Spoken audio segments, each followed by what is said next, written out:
பெண்களுக்கான வாய்ப்பை தாமதப்படுத்துவது ஜனநாயகம் மற்றும் சமூக முன்னேற்றத்தை தடுக்கும் செயல் என முன்னாள் மத்திய இணை அமைச்சர் முரளிதரன் தெரிவித்துள்ளார். புதுச்சேரி பாஜக தலைமை அலுவலகத்தில் நேற்று செய்தியாளர்களை சந்தித்த முன்னாள் மத்திய அமைச்சர் முரளிதரன், பாஜக பெண்கள் அதிகாரமளிப்பு மற்றும் ஜனநாயகத்தை வலுப்படுத்த உறுதியாக உள்ளது. லோக்சபாவில் நடந்த விவாதங்கள் ஜனநாயக எதிர்காலத்திற்கும் பெண்களின் பங்கேற்புக்கும் மிகவும் முக்கியமானவை. ஆனால் காங்கிரஸ், திமுக, சமாஜ்வாதி உள்ளிட்ட கட்சிகள் அரசியலமைப்பு திருத்த மசோதாக்களுக்கு எதிர்ப்பு தெரிவித்து மட்டுமல்லாமல் நாட்டின் கோடிக்கணக்கான பெண்களை அவமதித்துள்ளனர். கிராமங்களில் ஆயிரக்கணக்கான பெண்கள் பஞ்சாயத்து மட்டத்தில் தலைமை வகித்து வருகின்றனர். அவர்கள் லோக்சபா மற்றும் சட்டசபைகளிலும் பங்கு பெற தயாராக உள்ளனர். இந்த வாய்ப்பை தாமதப்படுத்துவது சமூக மற்றும் ஜனநாயக முன்னேற்றத்தை தடுக்கும் செயலாகும். தொகுதி மறுவரையறை நீண்ட காலமாக தாமதமாகி வருகிறது. தொகுதி மறுவரையறையின் நோக்கம் இடங்களை அதிகரிப்பது மட்டுமல்ல, மக்கள் தொகைக்கு ஏற்ப சமநிலை பிரதிநிதித்துவத்தை உருவாக்குவது. தென் இந்தியாவிற்கு பாதிப்பு ஏற்படும் என்ற கருத்து முற்றிலும் தவறானது.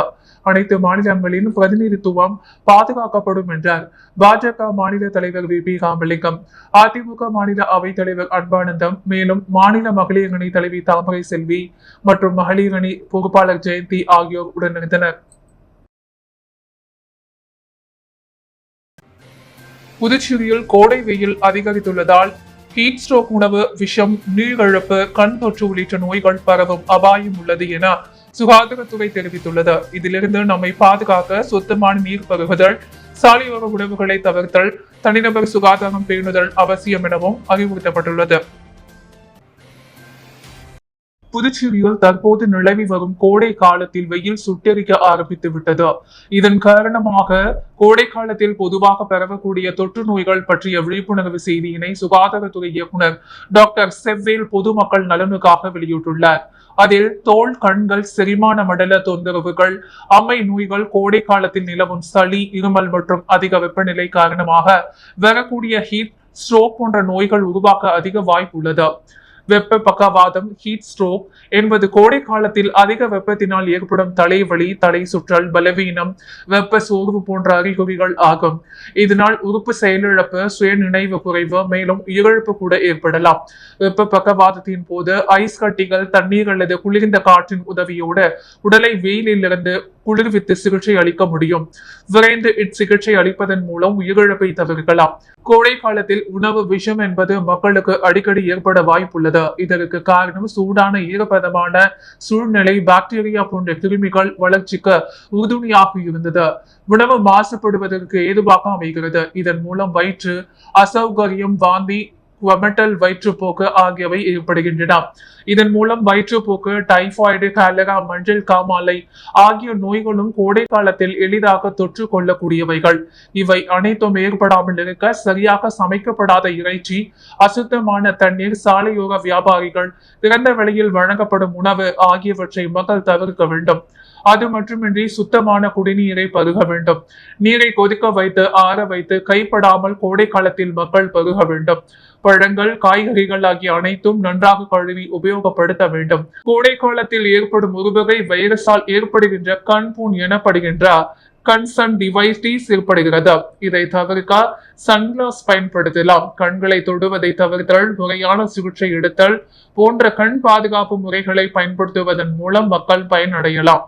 கோடை காலத்தில் மிக சாதாரணமாக ஏற்படும் நோய்களில் முக்கியமான ஒன்று நீரிழப்பு மற்றும் அதிக வெப்பத்தினால் ஏற்படும் தலைவலி ஆகும். வெயில் காரணமாக மக்களுக்கு வியர்வையில் அதிக அளவு உப்பு சத்துக்கள் வீணாகிறது.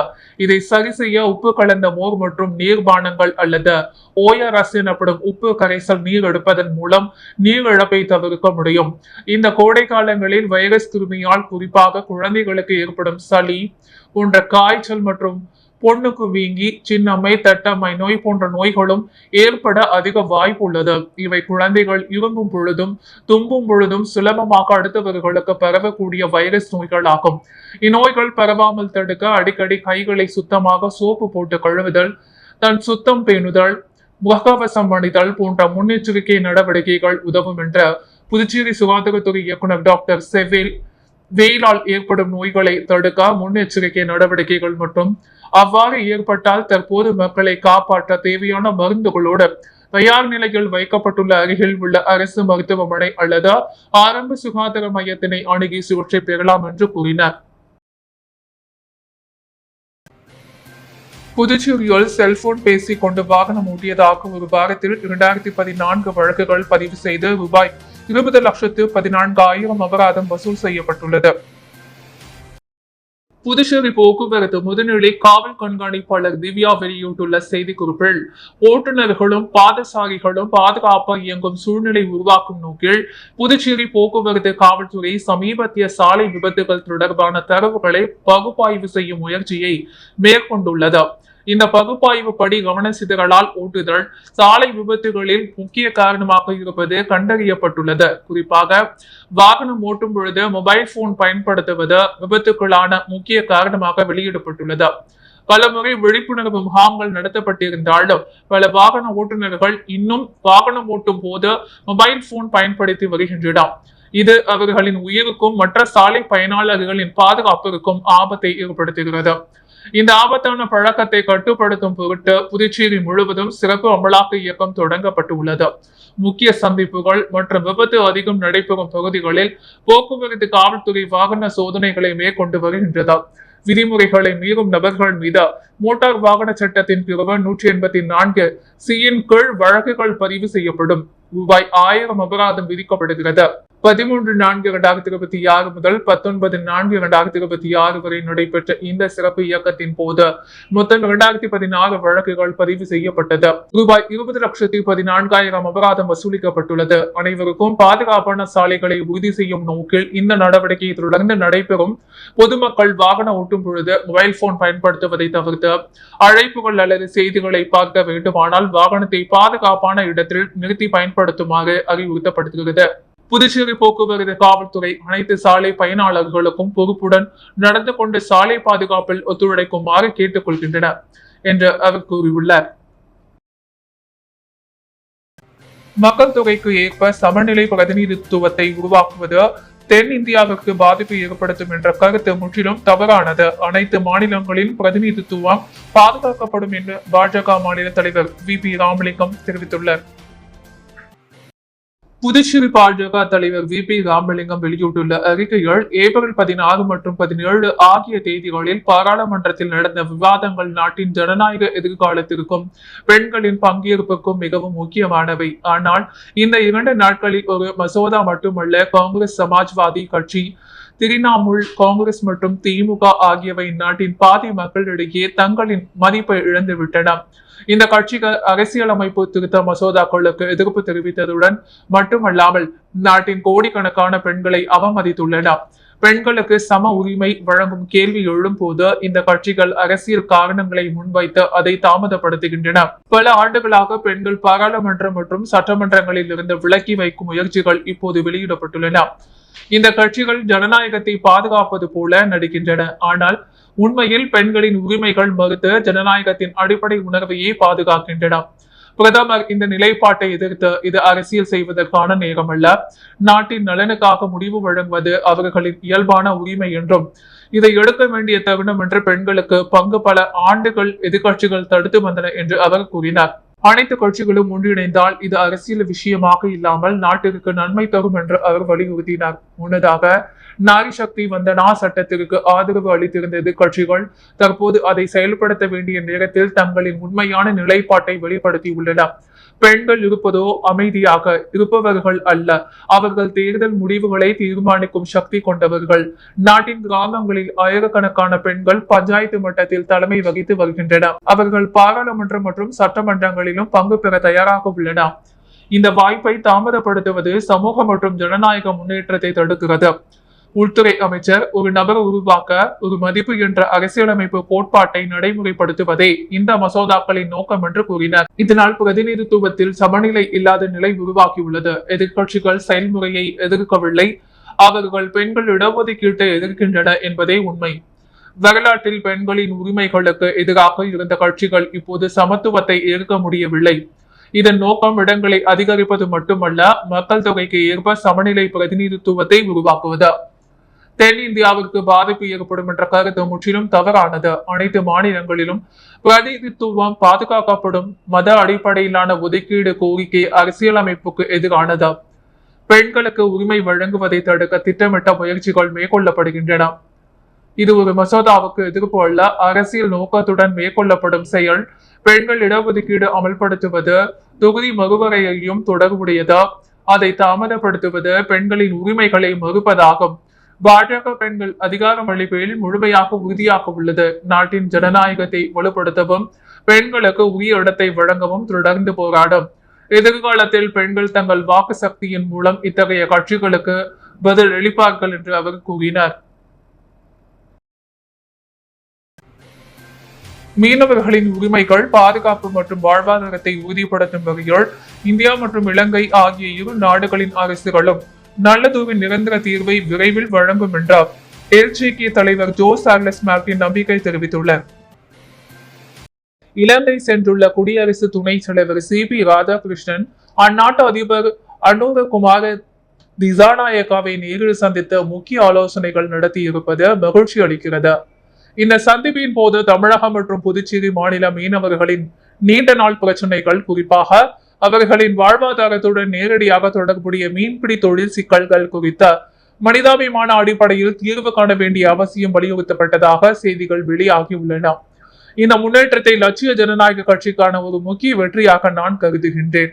நமது மீனவர்களின் உரிமைகள், பாதுகாப்பு மற்றும் வாழ்வாதாரத்தை உறுதிப்படுத்தும் வகையில் இந்தியா மற்றும் இலங்கை ஆகிய இரு நாடுகளிலும் அரசுகளும் நல்லதொரு நிரந்தர தீர்வை விரைவில் வழங்கும் என்ற நம்பிக்கை இந்த சந்திப்பின் மேலும் வலுவடைந்துள்ளது. இதற்காக நமது குடியரசு துணைத் தலைவரும் இலங்கை அரசுக்கும் மனமார்ந்த நன்றியை தெரிவித்துக் கொள்கிறேன் என அவர் கூறியுள்ளார். அரியாங்குப்பம் குருநானக் தேவ் குருத்வாரா சீக்கியர் கோவிலில் நடந்த சிறப்பு வழிபாட்டில் கவர்னர் கைலாசநாதர் கலந்து கொண்டு தரிசித்தார். புதுச்சேரி அரியாங்குப்பத்தில் குருநாத தேவ் குருத்வாரா சீக்கியர் கோவில் உள்ளது. இக்கோவிலில் பஞ்சாப் மாநில புத்தாண்டையொட்டி சுவாமிக்கு சிறப்பு வழிபாடு நடைபெற்றது. சிறப்பு விருந்தினராக கவர்னர் கைலாசநாதர் வழிபாட்டில் கலந்து கொண்டார். நிகழ்ச்சியில் அரியாங்குப்பம் கொம்யூன் ஆணையர் விநாயகமூர்த்தி, சீக்கிய மதத்தை சேர்ந்தவர்கள் உட்பட பல கலந்து கொண்டனர். அதனைத் தொடர்ந்து பஞ்சாப் மாநில பாரம்பரிய முறைப்படி உணவு வழங்கப்பட்டது.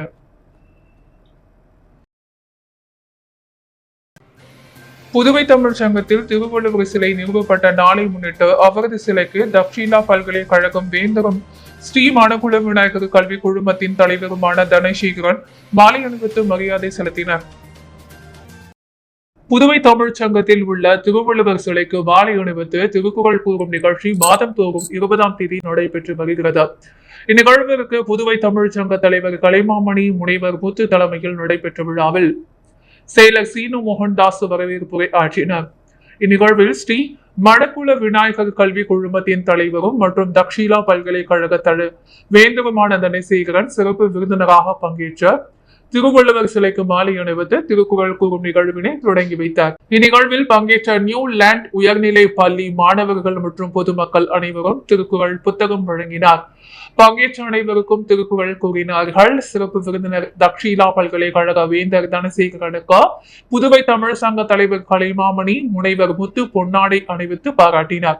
விழாவில் புதுவை தமிழ் சங்கம் பொருளாளர் அருள் செல்வம், துணைத் தலைவர் திருநாவுக்கரசு, சுயநிதி பள்ளி கூட்டமைப்பின் தலைவர் முனைவர் ரங்கநாதன், பொறிஞர் பாலசுப்ரமணியன், ஆட்சிக்குழு உறுப்பினர்கள் பொறிஞர் சுரேஷ்குமார், சிவேந்திரன், அனந்தராசன், நியூ லேண்ட் உயர்நிலை பள்ளியின் ஆசிரியர்கள் காயத்ரி, புவனேஷ், லிபிகா மற்றும் 200க்கும் மேற்பட்ட மாணவ மாணவியர்கள், பொதுமக்கள் என ஏராளமானோர் பங்கேற்று சிறப்பித்தனர். புதுச்சேரியில் 15 வயது சிறுவனை பயன்படுத்தி கஞ்சா விற்பனையில் ஈடுபட்ட கோட்டுக்குப்பத்தை சேர்ந்த 2 இளைஞர்களை போலீசார் கைது செய்துள்ளனர். புதுச்சேரி உலேன்பேட்டை உதவி ஆய்வாளர் மோகன் மற்றும் போலீசார் கடலூர் சாலையில் ரோந்து பணியில் ஈடுபடுத்தப்பட்டிருந்தனர். அப்போது புதுச்சேரி நீதிமன்றம் அருகே மோட்டார் சைக்கிளில் சந்தேகப்படும்படி வந்த கொண்டிருந்த 3 பேரை மடக்கி விசாரணை நடத்தினர். விசாரணையில் ஒருவர் வானூர் கோட்டக்குப்பம் சின்ன முதலியார் சாவடியை சேர்ந்த தீனா, வயது 24 என்பதும், மற்றொருவர் கோட்டக்குப்பம் ஜெயமுத்து மாரியம்மன் கோவில் தெருவை சேர்ந்த புவியரசன், வயது 19 என்பதும் தெரிய வந்ததா. மற்றொருவர் புதுவை வானகப்பேட்டையை சேர்ந்த 16 வயது சிறுவன் என்பதும் என்பதும் தெரிய வந்தது. தொடர் விசாரணையின் பொழுது தீனா தான் கையில் வைத்திருந்த ஒரு கவரை மோட்டார் சைக்கிளில் சீட் சுவரில் தள்ளி மறைத்துள்ளார். இதனை கண்ட போலீசார் தீனாவிடம் தீவிர விசாரணை நடத்தினர். அப்போது அவன் சீட் கவரில் மறைக்க முயற்சித்தது கஞ்சா என்பது தெரிய வந்தது. இதையடுத்து அவர்களை போலீசார் காவல் நிலையம் அழைத்து சென்று தொடர் விசாரணை நடத்தினர். அப்போது பள்ளி மாணவர்கள், இளைஞர்கள் உள்ளிட்டோருக்கு கஞ்சா விற்பனை செய்ததையும் அதற்கு 15 வயது சிறுவனை பயன்படுத்தி கொண்டதையும் ஒப்புக்கொண்டனர். இதனை அடுத்து இருவரையும் கைது செய்ததுடன் அவர்களிடமிருந்த 250 கிராம் கஞ்சா மற்றும் கஞ்சாவிற்கு பயன்படுத்திய மோட்டார் சைக்கிள், செல்போன் ஆகிய பொருட்களையும் பறிமுதல் செய்தனர்.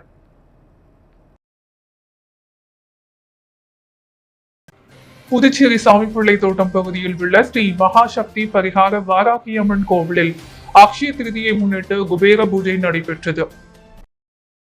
புதுச்சேரி சாமிப்பிள்ளை தோட்டம் பகுதியில் உள்ளது ஸ்ரீ மகாசக்தி பரிகார வராகியம்மன் கோவில். இந்த கோவிலில் அக்ஷய திருதியை முன்னிட்டு குபேர பூஜை நடைபெற்றது. இதில் மலர்கள் மற்றும் ஆபரணங்களால் அலங்கரிக்கப்பட்ட வராகி அம்மனுக்கு ஸ்ரீ சூக்தம் அல்லது கனகதரா ஸ்தோத்திரம் பாராயணம் செய்து ஓம் ஸ்ரீம் கிரீம் கிளீம் மகாலட்சுமியே நமக மற்றும் ஓம் குபேரராய நமக ஆகிய மந்திரங்களை 108 முறை ஓதி செல்வத்தை பெருக்க சிறப்பு பூஜை நடைபெற்றது.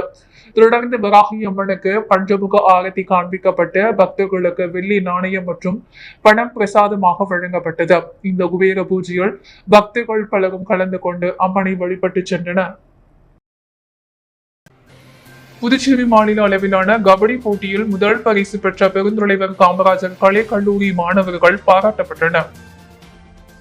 புதுச்சேரி தொழில்நுட்ப கல்லூரியின் சார்பில் ஏப்ரல் 17, 18 ஆகிய 2 நாட்கள் நடைபெற்ற கபடி போட்டியில் புதுச்சேரி மாநில அளவில் 20க்கும் மேற்பட்ட கபடி வீரர்கள் கலந்து கொண்டு விளையாடினர். இந்த போட்டியில் புதுச்சேரி அருகே உள்ள களித்திருத்தாள் குப்பம் பெருந்தலைவர் காமராஜர் கலை கல்லூரி மாணவர்கள் முதல் பரிசு பெற்றனர். வெற்றி பெற்ற மாணவர்களை பாராட்டும் விதமாக கல்லூரி வளாகத்தில் நடைபெற்ற பாராட்டு விழாவில் கல்லூரியின் முதல்வர் லெப்டினன்ட் கதிர்வேல் கலந்து கொண்டு வெற்றி பெற்ற கபடி வீரர்களுக்கு தன்னுடைய வாழ்த்துக்களை தெரிவித்துக் கொண்டார். இந்நிகழ்ச்சியில் கல்லூரியின் பல்வேறு துறைகளை சேர்ந்த பேராசிரியர்கள் சிவகுமார், ராஜமோகன், தங்கப்பன், செந்தமிழராஜா, வைத்திலிங்கம் ஆகியோர் கலந்து கொண்டனர். இதற்கான ஏற்பாடுகளை கல்லூரியின் உடற்கல்வி இயக்குனர் அன்பழகன் செய்திருந்தார். கபடி போட்டியில் வெற்றி பெற்ற மாணவர்களை பேராசிரியர்கள், மாணவர்கள் என பலர் கலந்து கொண்டனர். வாழ்த்து. புதுச்சேரி முதலியார்பேட்டை உழந்தை ஏரிக்கரை அருகே பாரதி வீதியில் அமைந்துள்ள அருள்மிகு ஸ்ரீ நாகேஸ்வரி என்கிற அங்காள பரமேஸ்வரி அம்மன் ஆலய அஷ்டபந்தன மகா கும்பாபிஷேகத்தில் திரளான பக்தர்கள் கலந்து கொண்டு சுவாமி தரிசனம் செய்தனர்.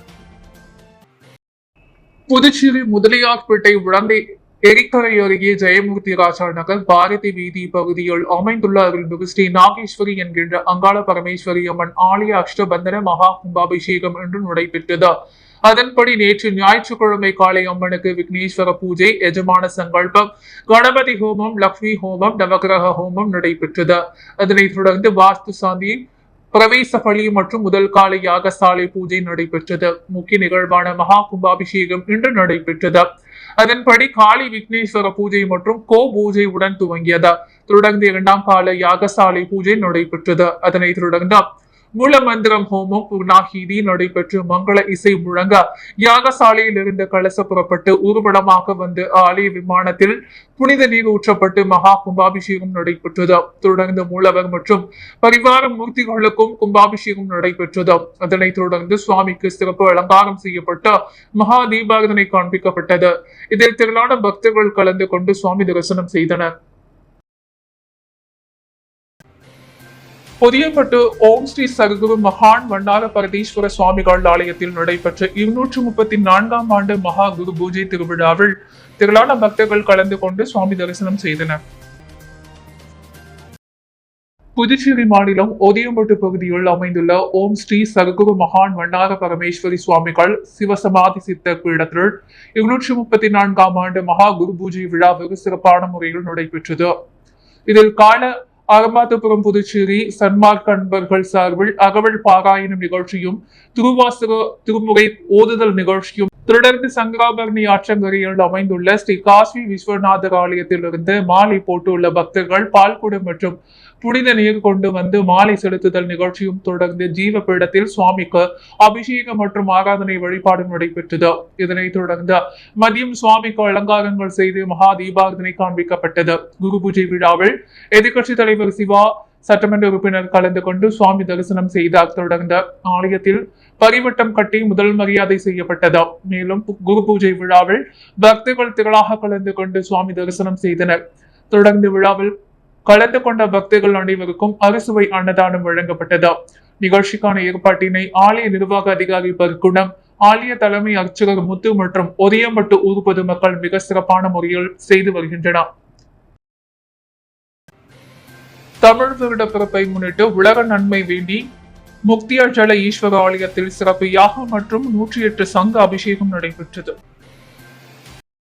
விழுப்புரம் மாவட்டம் மெரக்கானம் அருகே உள்ள பெருமக்கள் கிராமத்தில் அமைந்துள்ள வரலாற்று சிறப்பு வாய்ந்த 1000 ஆண்டுகள் பழமையான சோழர்கள் காலத்தில் கட்டப்பட்ட முக்தியாச்சல ஈஸ்வர ஆலயத்தில் அமைந்துள்ள செல்வ விநாயகருக்கு சித்திரை மாத பிறப்பின் முதல் ஞாயிற்றுக்கிழமையான இன்று உலக நன்மை வேண்டி நடைபெற்று சிறப்பு யாகம் நடைபெற்றது. முன்னதாக இன்று காலை செல்வ விநாயகருக்கு பால், தேன், தயிர், வெண்ணெய், பன்னீர் மற்றும் தெய்வ வாசனை திரவியங்கள் உள்ளிட்ட பொருட்களை கொண்டு சிறப்பு அபிஷேகம் செய்யப்பட்டது. இதனைத் தொடர்ந்து யோகத்தில் வைத்து பூஜிக்கப்பட்ட கலசம் மற்றும் 108 சங்கில் உள்ள புனித நீரால் அபிஷேகம் நடைபெற்றது. இதனைத் தொடர்ந்து முக்கிய ஜாலீஸ்வரர் மற்றும் வீர ஆஞ்சநேயருக்கு சிறப்பு பூஜைகள் செய்யப்பட்டது. இதனைத் தொடர்ந்து வண்ண மலர்களால் அலங்கரிக்கப்பட்ட சுவாமிகளுக்கு மகா தீபாரதனை காண்பிக்கப்பட்டது. இதில் சுற்றுவட்டார பகுதியை சேர்ந்த ஏராளமான பக்தர்கள் கலந்து கொண்டு சுவாமி தரிசனம் செய்தனர். மேலும் நிகழ்ச்சியில் கலந்து கொண்ட பக்தர்களுக்கு அறுசுவை உணவு வழங்கப்பட்டது. மேலும் நிகழ்ச்சிக்கான ஏற்பாட்டினை ஆனந்த குடில் அறக்கட்டளையின் நிறுவனர் சக்கரவர்த்தி அவர்கள் செய்திருந்தனர். அரியங்குப்பம் ராதாகிருஷ்ணன் நகர பகுதியில் எழுந்தருளியுள்ள ஸ்ரீ புவனேஸ்வரி அம்மன் ஆலயத்தில் 54ஆம் ஆண்டு சித்திரை திருவிழா முன்னிட்டு நாக வாகனத்தில் சுவாமி வீதி உலா காட்சி நடைபெற்றது. புதுச்சேரி அரியாங்குப்பம் ராதாகிருஷ்ணன் நகரில் எழுந்தருளியுள்ள அருள்மிகு தேவ ஸ்ரீ புவனேஸ்வரி அம்மன் ஆலயத்தின் 54ஆம் ஆண்டு சித்திரை திருவிழா பிரம்மோற்சவம் கடந்த வியாழக்கிழமை அன்று கொடியேற்றத்துடன் துவங்கியது. தொடர்ந்து இவ்வாலயத்தில் அம்மனுக்கு சிறப்பு அபிஷேகம் ஆராதனைகளுடன் சுவாமி வீதி உலா காட்சி நடைபெற்று வருகிறது.